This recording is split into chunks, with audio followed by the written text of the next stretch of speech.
কাছে যে তথ্যপত্র রয়েছে সেটা হচ্ছে টেকনাফ এবং উখিয়া অঞ্চল দিয়ে উনি মিয়ানমার থেকে এবং বার্মা, নেপাল থেকে, ভুটান থেকে বিভিন্ন জাতের গরু উনি আমদানি করেছেন।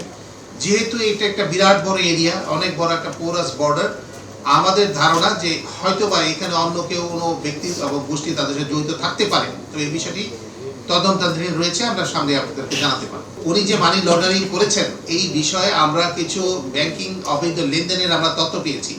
আমরা তদন্তের স্বার্থে ওই বিষয়গুলো আমাদেরকে একটু গোপন রাখতে হচ্ছে।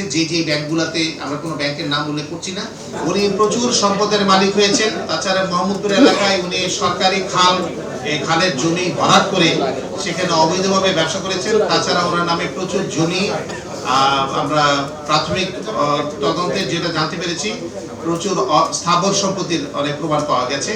আরো বেশ কিছু সম্পদ আমরা খুব দ্রুতই, যেগুলো আমাদের হাতে এখনো এসে পৌঁছেনি, আমরা আপনাদেরকে এই তথ্যগুলো ভবিষ্যতে দিতে পারবো। প্রাথমিক অবস্থায় আমরা থাইল্যান্ড সহ বিভিন্ন দেশগুলোর কথা শুনছি, কিন্তু আমরা আগামীতে যখন তদন্ত হবে এই বিষয়ে সুস্পষ্ট ধারণা আপনাদেরকে দেব।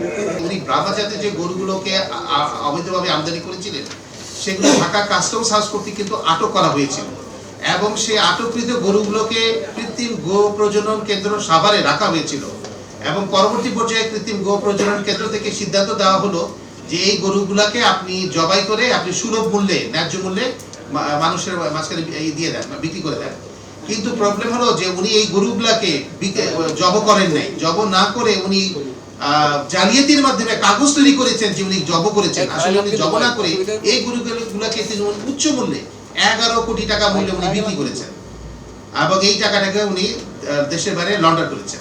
অন্যান্য বিষয়গুলো আসছে, যেমন ওনার জালালাবাদ মেটাল লিমিটেড, এখানে এই ধরনের একটা প্রতিষ্ঠানের সন্ধান আমরা পেয়েছি। সেই বিষয়ে আমরা তদন্ত চলছে, আমরা আরো বিস্তারিত বিষয়গুলো আপনাদের জানাতে পারবো।